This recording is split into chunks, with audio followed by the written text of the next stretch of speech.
Why the fuck are you still talking to him? Tell me why.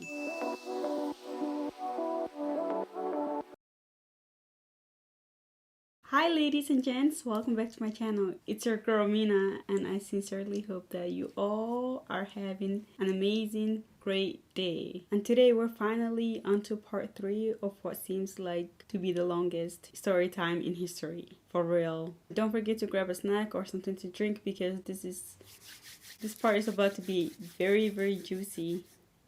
Well, it depends. But anyway, let's jump right into it. So, your girl finally gets back to the US, and I honestly couldn't be happier. I haven't felt that kind of happiness in a while. You know, I finally felt like I was able to breathe the way I was meant to. Anyway, after a long ass flight, I was picked up from the airport by my auntie's husband. I don't remember if she was with him. My mind is kind of blurry. But anyway, I was picked up from the airport and they brought me home. It was about 30 minutes drive, I believe. And the aunties will get a little confusing. So let me just clarify for you guys real quick. The aunt that I'll be talking about from this point on will be the aunt that I will be staying in St. Paul, not my mother-in-law, just to clarify that. I am so sorry guys if this is getting confusing, but I'll try to make it as simple as I can for you guys. Anyway, after they brought me home, I started settling down right away. I started unpacking my bags. You know, I started opening the bags. I was like, this is for you, this is for you, this is for you. While I was doing that, my auntie came to me and she was like, you're gonna be sleeping in this room and you're gonna be sharing it with this person. It was one of our kids, obviously. And at that minute, I just felt like I was getting adopted into the family, you know? It was just like, hey, welcome to your new family. I hope you like it here. And I didn't mind because I felt like it was just like that back home, except I was married into that family. So after I settled down, I started talking to one of her daughters, the second oldest, in fact. And we just started talking about stuff and it seemed like she really liked me, and that was comforting, especially knowing that I was new to the family and I didn't know what to expect. So her daughter's best friend came over and we just started talking and they were like, you're so pretty, blah blah blah blah. And at that point I was just getting really really tired because I was very jet lagged. I eventually just laid down on the pillow portion of her bed, and instead of laying this way, I actually laid on the pillow portion of the bed because I was just so tired. I just passed out. I was just like, you know what guys, I'm just gonna lay here and just close my eyes for a few minutes, and I knocked out. So the girl woke me up a few hours later and she was like, I gotta go to bed, I have school tomorrow, you can go upstairs to your room. And I was like, sure. So I just headed upstairs because I was still tired. I was like half sleeping, in fact. But anyway, back to my relationship problems. Once I was back here, I actually started not to put too much thought into the marriage because it was just stressing me out and I just had so many horrible memories. So I just put it in the back burner and I was like, you know what, I honestly thought it was gonna be really hard coming back here and I thought I'd start missing him. But lucky for me, it just seemed like I was really happy being back here and I was finally starting to get my shit together. And for my new family, at first they showed me so much love, or what seemed like it was true love, but eventually things went sideways and I will probably get into that some other time. So I had a few days to relax, catch up my new schedule because there's like a big time difference between here and back home. If it's like night here, it's a day there, so it's literally like the opposite. And I had to change my sleeping schedule. So she gave me a few days to do that before taking me to sign up for school. And I was actually very excited for it, surprisingly. I haven't went to school for like a year and a half. I was like, I need to go back to school. I need to, you know, exercise my mind again. So a few days later, we went out. You know, she signed me up for school. We went to shopping. We got some food. It was really nice. It was awesome. And that was also to show me around the city, so I can know things. And this family was a bit different than the family with my husband. For that family, I knew that I was married to him and I was like a sister-in-law slash a daughter-in-law. Versus here, like I mentioned earlier, I felt like adopted into the family and I felt like it was my new home. Not to mention from the start, my auntie kept saying that, you know, this is like your new family. Don't ever think I'm gonna treat you different than my kids. And I sure as hell won't let my kids treat treat you any different than their own siblings. And that made me feel very loved, you know. That was some kind of love that I've never gotten from my own family. So I was really in a good place. Those words just meant a lot to me. You know, earlier how I said that we signed up for school, when I was signing up for the classes, we spoke to the counselor. The good news was that I could start classes that same year and I didn't have to wait, you know, the next year. But the bad news was that because there was only 2 weeks of school left, I couldn't get any credit for those classes. I could have chose to go to classes or not, it would be the same. So the counselor gave me that option and I was like, I think I want to go back to school because first of all, I missed it. And secondly, I just wanted to start meeting my classmates. I wanted to start meeting the teachers. I just wanted to get comfortable because, you know, like I mentioned a few times on my page, I am a very shy person. I have bad anxiety levels. So I would just like, I need to do this for myself.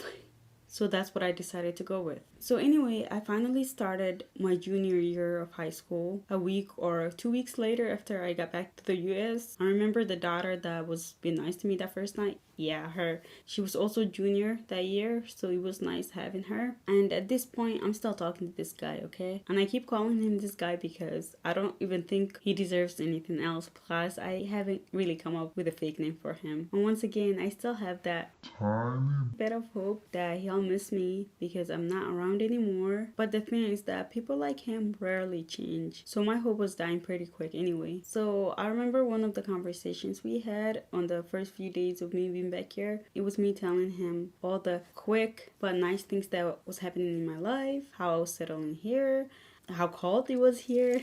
I also told him that I was going to be starting high school and that there was hope that I was actually going to get my high school diploma. And once I got my high school diploma, it'd be really easy for me to go to college. And ever since I was brought here to the US, the only thing that really mattered to me was going to college and getting a degree that I wanted. And I felt like that was out of the question once I was taken back home. But coming back here, it just gave me lots of hope. Sadly, that was one of the nice conversations we had once I was back here. After that conversation, we just started falling apart from each other even more than back home. I mean, I wasn't really surprised that was happening because we had this long distance thing going on, and long distance literally makes everything harder in relationships. But I really didn't think that we were gonna start falling apart that quickly. Once again, I was very hopeful, but on my part, on top of everything that I had going on for me, pretty much a new life, I still was managing to make time for him, for us. But this guy seemed more distant each time we talked, and we mostly just communicated through an app because you can't just use a regular phone or regular messaging to call or to communicate with someone that's out of the country unless they already have, you know, Verizon or T-Mobile and you can communicate with them and they're planning to come back. He was never here, but you guys know what I'm saying, right?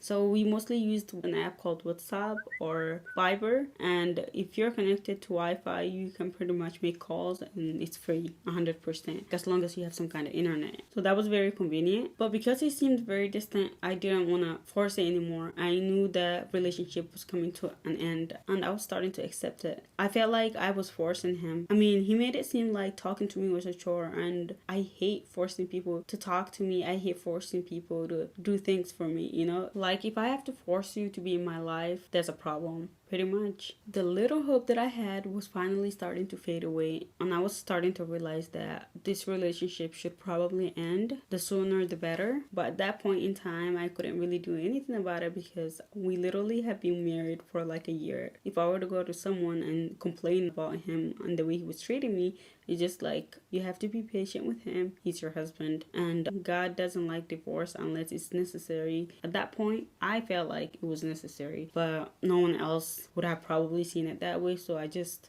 felt like there was no point in talking to anyone. And right when I thought things could not have gotten any worse, guess what? It did. So apparently it turned out that this guy might have been cheating on me with my best friend and a few other girls. I'm getting real mad right now just remembering how soft and how naive I was. Like, how the hell could I have ever been that naive? That just proves that experience is also knowledge. Like, if you have some experience, then you know the difference between being taken advantage of and not. I mean, He was acting very cold and emotionless. I already had my suspicions that he was cheating on me with other girls, but I never suspected my best friend might have been one, you know. And y'all probably can imagine how easy it is to cheat on someone, especially when they're fucking across the world. I really wanted to start confronting him, but I've decided to go against it because I knew that he was very prideful and he would never be truthful. And I wasn't about to waste my time with that. So eventually we started having a lot more petty arguments almost every time that we talked, and they were mostly due to the fact that he was not trying to fix the relationship. So eventually I just started acting like him. We'd start giving each other silent treatments. If you ask me, that's pretty easy, especially if the person is not around you. And honestly, neither of us really minded the silent treatments because he would have extra time playing his video games, and then during the day it was super easy for him to go out and cheat. Like, you know how easy that is? Especially for guys, they always find a way to cheat. I wasn't there, and the only person that I probably would have trusted, my best friend. Let's not talk about her right now. I also started not to give him too much of my time because it wasn't worth it. Plus, he wasn't willing to give me his time, so why would I give him my time? It's just not fair. It was never fair for me. And even the rare times that we were not having any arguments and we actually were having, you know, a decent conversation, his head was not there. He just acted very distant and our conversations were pretty dead. I've been in a long distance relationship once before I met him, and I actually did not mind because the conversations were always fire, if you know what I'm saying. And because I wasn't manipulated by him and wasn't under his influence, there was nothing more than I wanted than a divorce. I would just like, I'm done. This is what I want. And I finally started mentioning that to him actually. I was like, I think we should get divorced. I can't do this anymore. And in my religion, only the guy can divorce the girl. Yeah.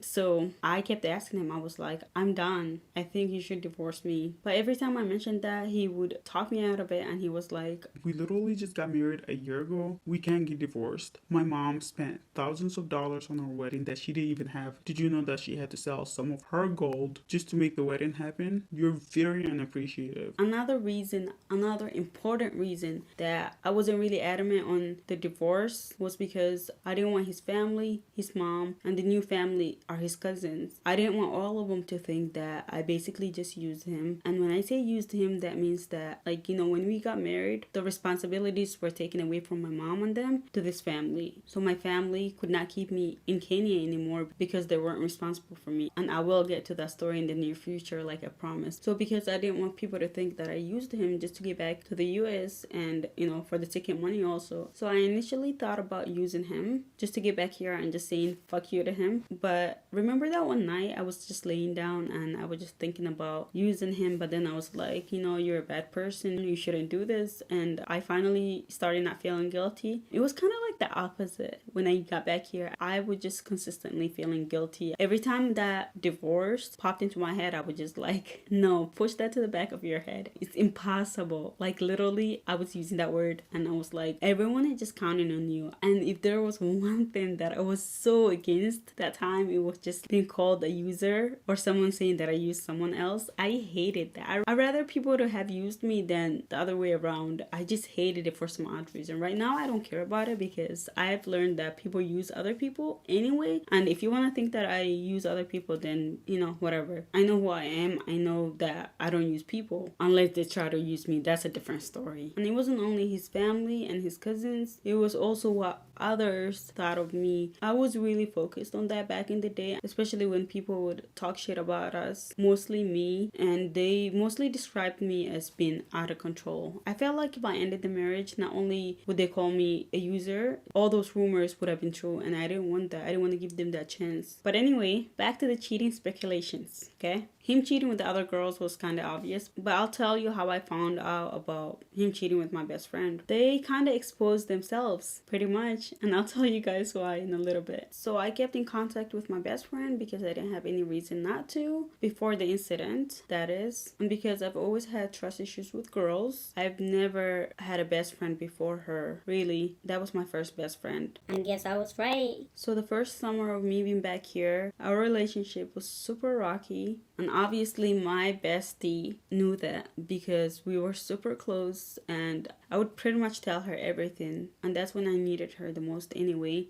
So we would almost talk every day, more than I would talk to my husband. By the way, I don't think she ever went back to the boarding school. I believe she was at home with her mom and her siblings, which was about 30 minutes away from the house that my husband and his family stayed at. So are you guys gonna believe if I tell you this girl got way more invested than she should have been in our marriage ever since she knew that our marriage was falling apart? And at that point, we were like best friends for about 4 years, or close to that at least. And that was one of the reasons that I honestly did not think anything of her being that invested. I just thought she was being a good friend, you know? Like, and I was so happy that I could have someone like her in my life. And you know how earlier I said that me and her still were talking almost every day or every other day? Mostly every day though, because I needed someone and she was there for me. She was like a shoulder to cry on. And the reason that I say she was very invested is because she eventually started asking if I was still in contact with him. At first, it was just like every 3 days or something, and then she eventually started doing it every single day. And every time I'd be like,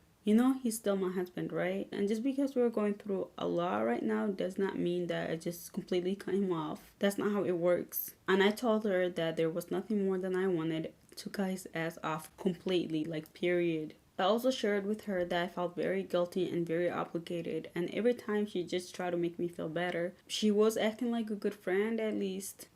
I guess. She'd say stuff like, he treats you like shit. I don't know why you still put up with his ass. You're too good to him. Things like that. Just like, you know, what your typical best friend would say. I mean, I was too good for him, but I didn't think that the chick had other intentions. So one day, my dumbass decides to tell her that I was done with his ass and that the relationship was beyond fixing. I think she thought that was her cue. And I basically started like pouring out my guts to her. I told her how we were on speaking terms for no reason, how everyone expected me to be loyal to him and not the other way around, and how he'd always make excuses, and how he'd always say the time difference was tiring him out, and how eventually the time difference was his only excuse of why he was distant. And I told her that he always felt tired. And I was like, this guy comes up with the craziest excuses every time that we talk. Even if we're having a decent conversation, I just can't do this anymore. And she was like, you're right, you shouldn't have to. I mean, you already give too much of yourself to him. And the reason that I had a hard time believing that he was tired all the fucking time was because, remember how I told you guys we'd stay up very late at night and sometimes we'd actually end up sleeping like 5 or 6 in the morning? If you convert that to my time, that's pretty much like my time. So his late night would be my morning, where we could have easily texted or talked on the phone for 30 minutes. I don't think that's a lot to ask from a partner, right? I don't know. But anyway, after me telling her about how we were not on talking terms, her asking if I was still talking to him literally became a routine for this girl. She would literally ask every time that we talked, every time. So at this point, I'm still living under the roof of my auntie. I haven't moved out or anything like that. And I was still getting treated really good. She wasn't really taking any money. So everything was free for me because I was not really working at the time. And plus, even if I were to get a job in the future, she told me clearly that if you get a job, I just want you to help out your husband and his family back home. Because you came from there and you know how tough it is to live back home. And I was like, sure, why not? I didn't have a problem with that. Okay, let me rephrase that. I didn't have a problem sending his mom money, not him. No, no, no. Don't get me wrong. And for my best friend consistently asking if I was still talking to him, I wasn't looking too deep into it, but I definitely got a little suspicious. I was like, why does she keep asking me? I mean, I understand that best friends, you know, worry for each other. They care about each other. They're mostly loyal to each other. And I definitely would not have any suspicions if I already did not catch her checking on my husband in the past. So that was just like a first try for her. And once again, I'm still not looking too deep into it. I'm minding my own business. I'm just like, you know what? Out of all the people, I could trust her. So in the hopes of giving our relationship one last chance, I decided to go talk to my aunt for some relationship advice. And now that I think back to it, no offense, I don't think I should be going to my aunties or anyone older in my family for advice, because most of them are married to cousins and most of the marriages are forced/arranged. So yeah. And the only reason that I wanted to go to her for advice was because, I mean, who better to talk to than his own auntie, you know? His mom might be a little biased on his side. I felt like his auntie was gonna be a middle ground because, you know,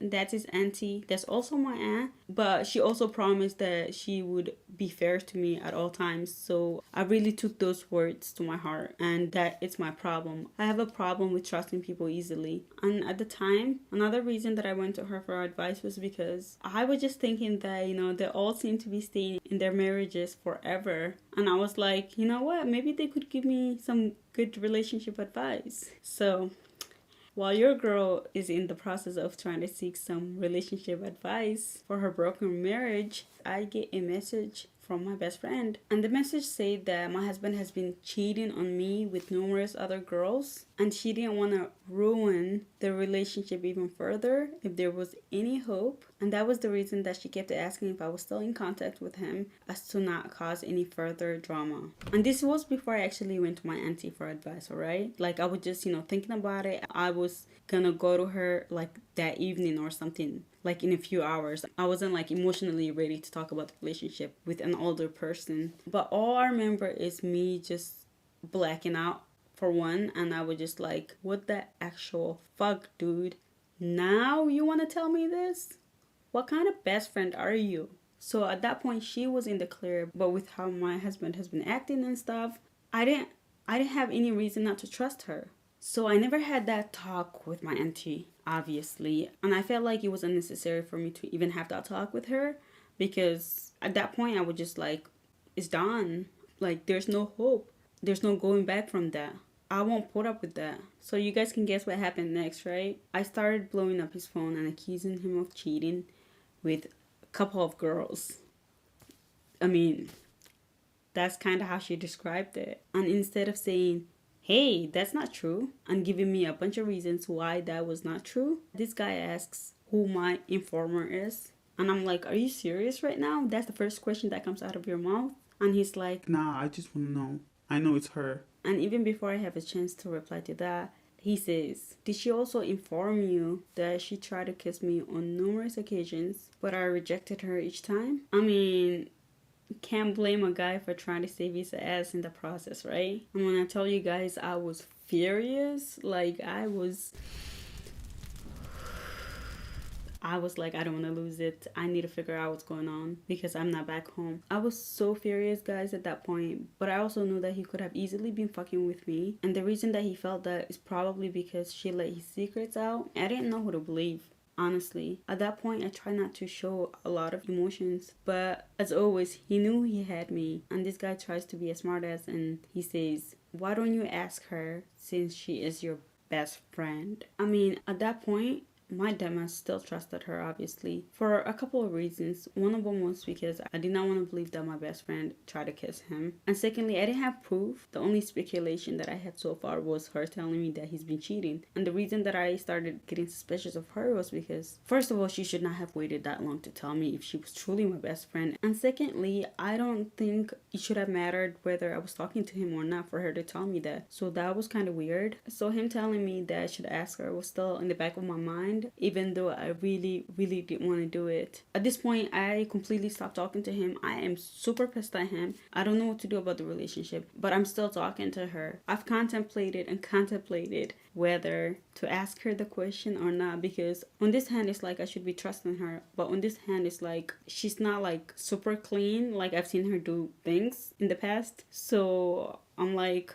and on top of me already having girl issues, so I'm like, I don't know what to do. So anyway, instead of bluntly asking her or not asking her at all, I've decided to basically bring it up as a joke. And I'm like, can you believe he actually said this? What a fucking joke. Does he not know how much I trust you? So that was basically like to figure out her reaction. And oh yeah, I forgot. And one of the other reasons I actually decided to still ask the question even as a joke was because, you know, I still had contact with his younger sister. Obviously she was like a teen, like 14 years old, and we used to message each other as well. So one time she tells me to be careful of my best friend because she's been coming around more often to the house, even when the other brother, Mr. Asshole, was not there, and that she was mostly chilling my husband. And the reason that I actually believed that was because her and Mr. Asshole, aka his younger brother, dated for a while, but they broke up because she couldn't just handle his stupidity. He's just something else. So anyway, going back to, after I told her, I can't believe, he would say something like this. I trust you so much. Right after I literally said, I trust you so much, right? And instead of this girl just playing along with it, she flips the shit out. And the first thing she says is, why the fuck are you still talking to him? I asked you many times if you're still in contact with him, if you're still talking to him, but you said no. Tell me why. And that was written all in caps. In my head, I was just thinking like, she's screaming, that's what all caps mean. And the obvious answer to give her that time was like, hey dude, chill. It was supposed to be a joke. Why the hell are you tripping? And you know how earlier I was already like suspicious of why she consistently kept asking that? And right after she reacted that way, I was like, I just feel like there is something very fishy going on here. Why is she so against me talking to him? I mean, this is just more than her looking out for me or caring about me or worrying about me. And she tries to calm down a little bit, because I felt like she also knew that she showed too much emotion, which made her look very suspicious. At that point, she did look very suspicious to me. So she calmly asks why I'm still talking to him, even though I said that the relationship was over, pretty much. And I'm like, I told you that we were still married. And of course, I'll answer his messages if he sends any. I mean, it's not like, we broke up when we blocked each other. So that doesn't make sense, right? And I finally managed to tell her that she's been obsessing over that fact. And she just needs to drop it. And now she's acting like this. So what does that make her look like? So apparently that sentence pushes her over the edge. And she basically says that I'm not her friend anymore because I'm starting to believe rumors. But the thing is that I don't recall questioning her about anything that he said, let alone believing it. But at that point, I was just super hurt about the fact that she'd be willing to give up years of friendship for God knows what. I was still very confused why she was acting the way she was acting, and could only gather one point until today. It was obviously super hard for me to get any kind of proof, whether it was him cheating with her or him cheating with other girls. I just had to go with their word. And because he was already acting very distant and he was getting mad easily and he was irritable and he didn't want to talk to me, I already had my suspicions that he was cheating, and she came forward saying that he was. And I know I should not just believe that, but I didn't want to live with that kind of drama because he'd eventually cheat even if he wasn't cheating at the time, and I didn't want to put myself in that predicament anymore. And I forgot to mention earlier in the story, after I started school, a few weeks later, when our relationship started becoming rocky, I started working at Walmart part-time, and I started sending money back home. And the money was honestly supposed to go to his mom, but she told me just to put it in his name because he's the one that picks up the money, and because he was the oldest man in the house at the time. So he was like a father figure to the siblings, I guess. He'd be picking up the money and exchanging it because it'd be like in dollars and he'd have to exchange it to shillings. At first, I was very against that idea because I was like, I don't want him to take the money because I don't feel like he deserved it. But I eventually just, sucked it up and started sending the money. Apparently, what he would tell his mom was that the money was actually for him, from me. And his mom obviously believed it. And he would basically give her some of the money and just be like, okay, here's some money to help out, but the rest is for me because, she sent it to me. And his mom never doubted that, obviously. And because me and the mom were not talking that much, I was very busy with school, with work. I barely had time to sleep, so I didn't have any time for anyone else. And when she was awake at night, I'd be like sleeping because she would actually go to sleep at the right time, unlike him. Because of that time difference and stuff, she never had that chance to verify with me whether the money was for him, and she didn't have any reason to doubt her son because we were married. It completely made sense. So I was basically an ATM to him without being appreciated, and I didn't even know the truth until the end. So I'm over here working my butt off, barely making minimum wage and working 3 days, and instead of keeping the money to myself or keeping at least 1 week's worth of money for myself, I would basically send like every 2 weeks and barely keep any money for myself because I really thought I was helping his mom because of all the things she did for us, all the things she did for me. I felt like I could never repay her, and that was basically me doing the bare minimum. But little did I know that he was keeping the money. My auntie had an idea that our relationship was not our best. I mean, she didn't obviously knew how bad it was, but she definitely had an idea about the problem we've been having. And instead of her acting nice to me, she first accuses me of cheating on him. on her nephew. And secondly, she kicks me out of the house with nowhere to go, knowing that I've been sending all my money pretty much back home and I didn't have anything saved for an apartment. But that was just a little foreshadow for y'all. And once again, thank you so much to each and every one of you for watching these videos, and have an amazing night. Bye.